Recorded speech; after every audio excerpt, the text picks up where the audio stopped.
Hey, this is Hiker Dude Dad, and I am in the cave at the Pinnacle, and I am looking for a dragon.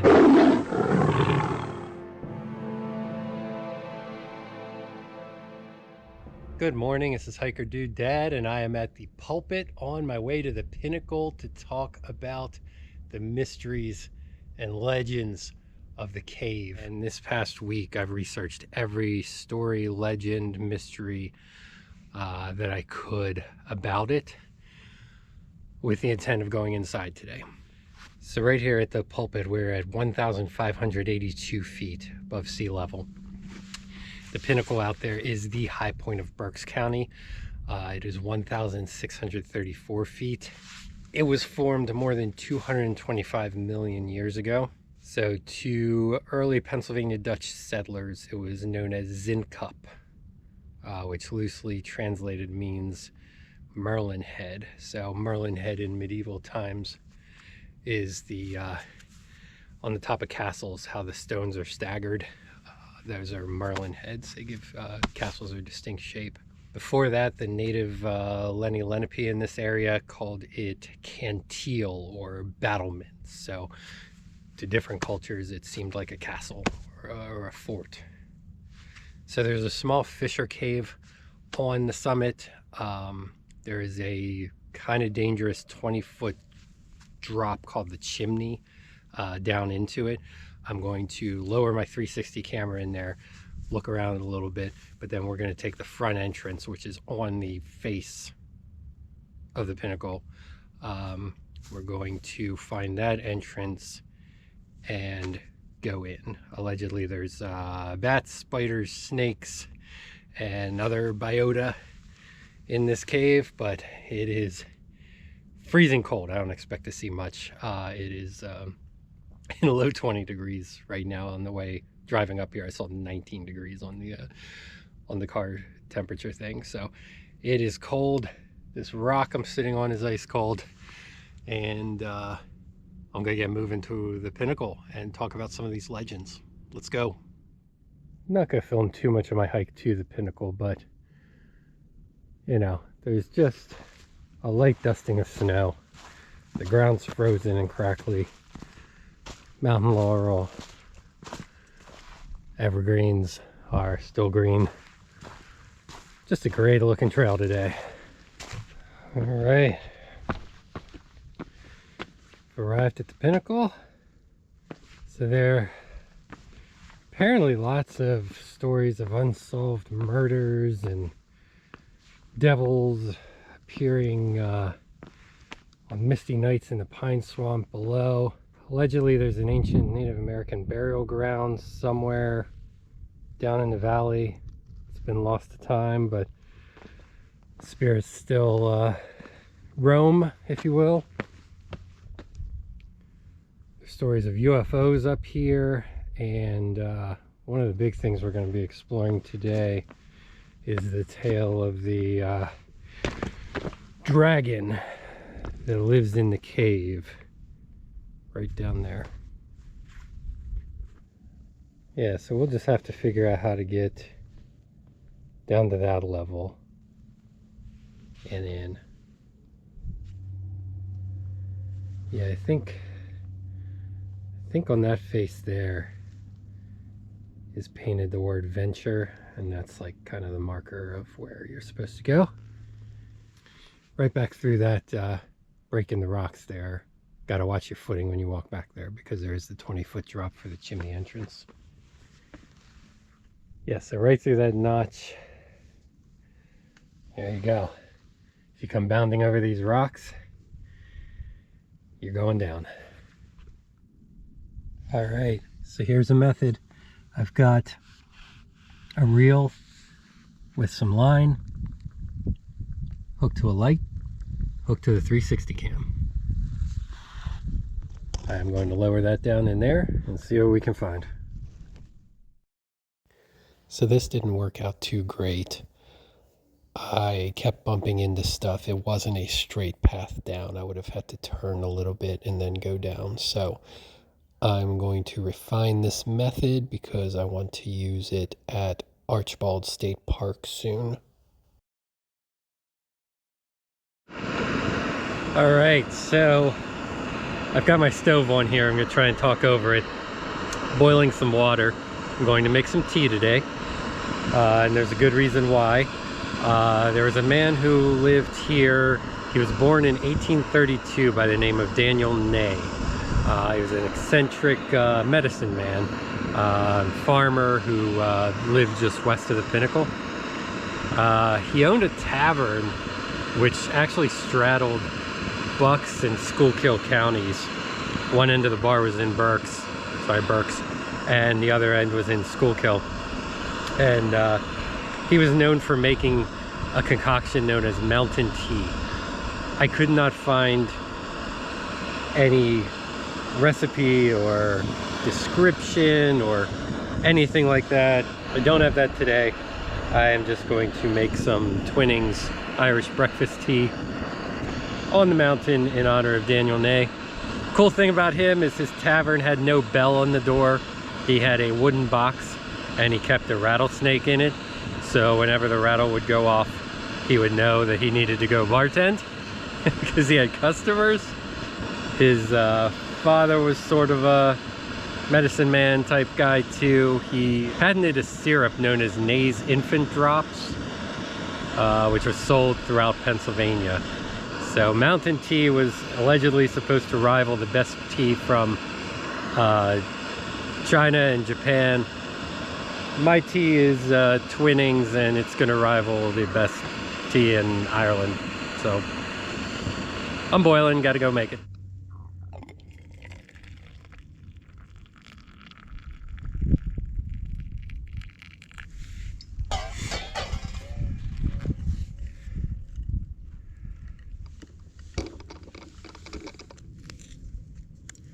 We're probably good here.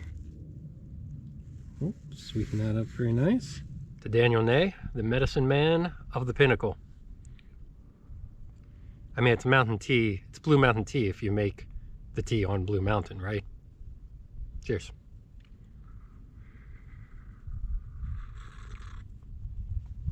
That's very hot. Blue Mountain tea. What a view up here. So one of the weirder stories here is about the nuns' cells. So the story goes that a pair of nuns ran away from the Ephrata cloister and found refuge here in the caves. The caves are known to the locals as Nunnenlocks, or the nun cells. And there's two versions of the story. The first is that the older nun bathed the younger nun every night in the icy waters of a spring near the summit here to cleanse her of her worldliness. A couple of berry pickers encountered the two nuns, the younger one obviously half frozen to death, and attempted to convince her to leave the older nun. The younger nun refused to leave till the other nun had washed away her worldly pride.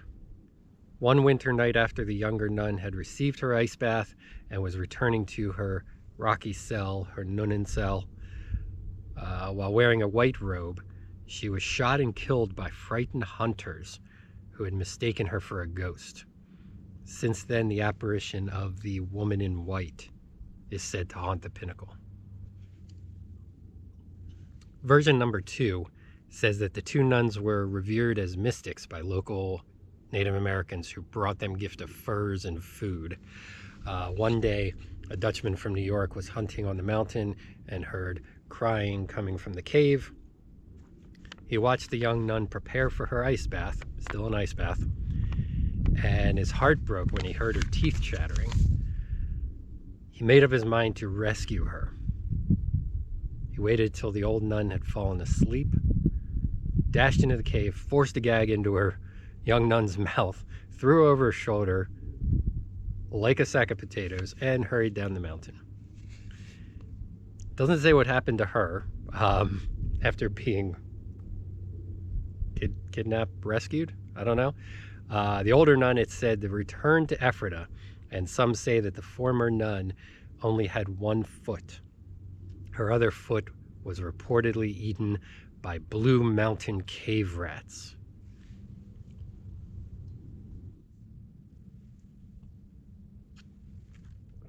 Tea's banging.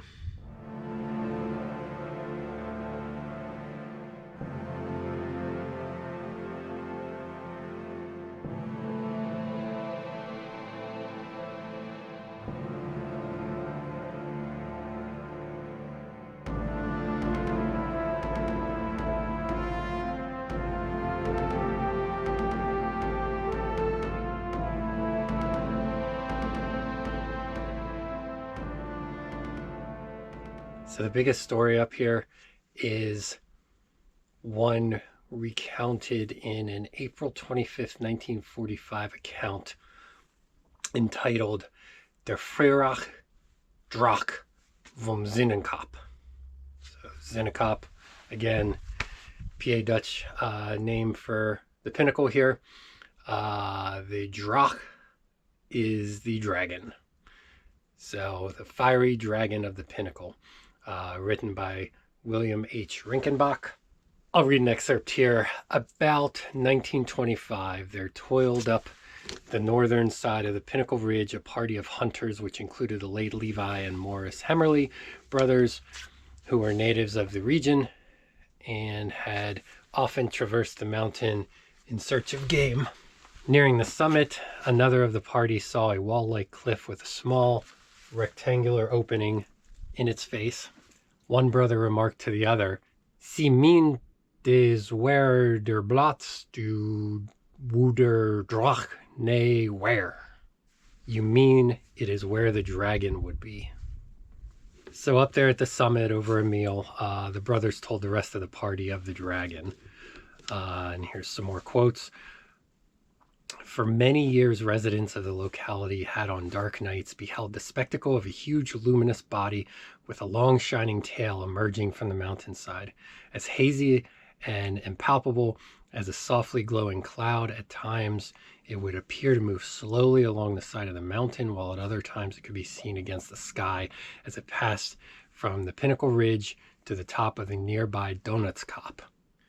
After a time, it would be seen to return to a point on the pinnacle near where it had been seen emerging. In spite of human remains being found in the cave, assumed to be Native American, and the disappearance of 2 villagers, which some blamed on the dragon, this was also written. However, the Draak was not generally viewed as a dangerous and vengeful spirit. Its appearance was not considered an omen of misfortune, and its connection with the foregoing events was considered not proven. To the rustic mind, it simply existed, and its activities were to be viewed with the same wondering curiosity as those of other strange natural phenomena, such as northern lights or foxfire. So they did not view this dragon as a threat. They just simply like, oh, a dragon, it's there, and couldn't explain it. Just like northern lights or, foxfires, bioluminescent fungi. So the dragon was just there. Let's go in this cave and let's see if we can find something.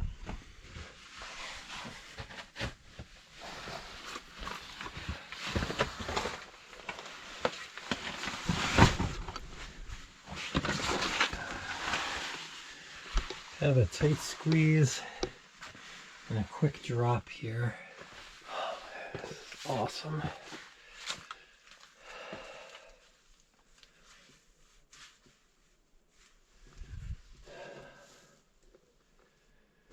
So there's the exit, but here, get kind of a quick drop here. Somebody's sunglasses. All right.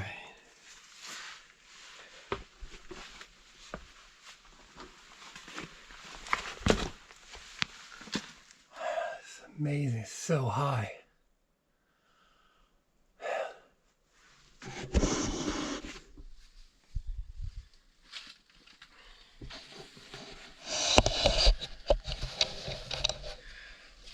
This is crazy. So I got the helmet on, don't know what's in here.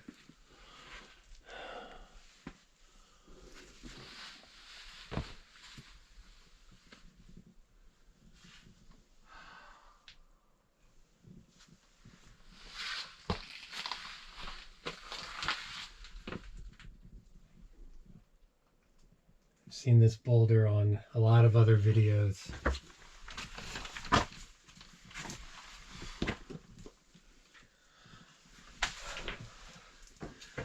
Yeah, so here's the chimney.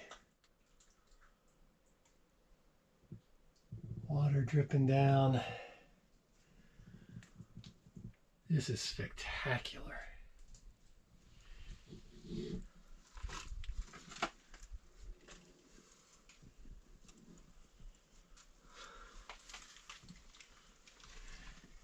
Lots of stuff, lots of places for our animals to hide. Reptiles, perhaps.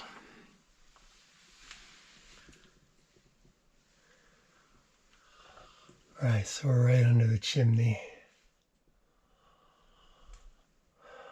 I know people climb down. I can't imagine how you would. So, probably about 25 feet back or so, and we're under the chimney. Got a kind of a narrow spot here. You got to duck down.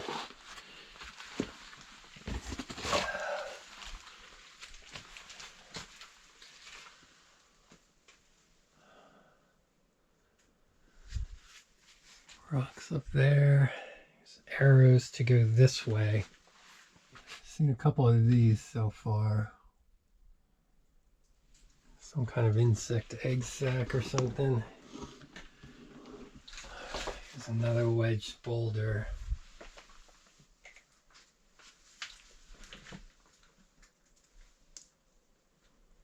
Being dripped on here. Alright. It's about as far in as I'm going to go. There is another level there, but I'm not going to do that without somebody with me.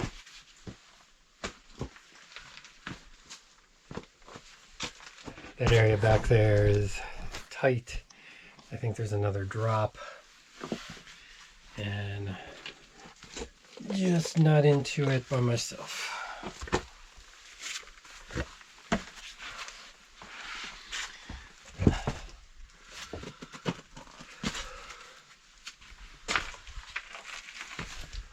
Yeah, this is pretty amazing in here. So I've been here many times and just wanted to get something new to do here. And yeah, I think I'm becoming a cave guy. There's one unsolved death up here. On January 16th, 1977, the body of a man who has never been identified was found frozen in a cave just below the pinnacle here. So right in here, according to an article published in the Reading Eagle, there were no obvious signs of foul play observed. Police at the time believed the man could have succumbed due to the cold weather. January 1977 was a particularly cold winter in eastern Pennsylvania. What he was doing in the area that time of year, no idea. He had no hiking gear with him. He's white male, 25 to 35 years old. He was 5'10", 5'11", weighed about 155 pounds, blue eyes and reddish long curly hair. He was wearing like jeans, army issued long johns, sweater, and like a leather suede coat with like the fringes on it on the arms and chest. So no idea what he was doing up here, but he was found in this cave, and that is still to this day an unsolved mystery of who this John Doe was. All right, so I think that's all the legends and lore and everything that I could find anyway for the Pinnacle and the Pinnacle Cave. If you know any, if you're from the area, if you have anything to add, please comment below. If you like what I'm doing, please hit the like button, subscribe, ring that bell. It helps the channel out so much. Can't even put it into words. It'd be a great help. If you already are a subscriber, thank you for watching. You're awesome. I don't know what I'm up to next time, But thanks for watching. Thanks for coming along. We'll see you out there.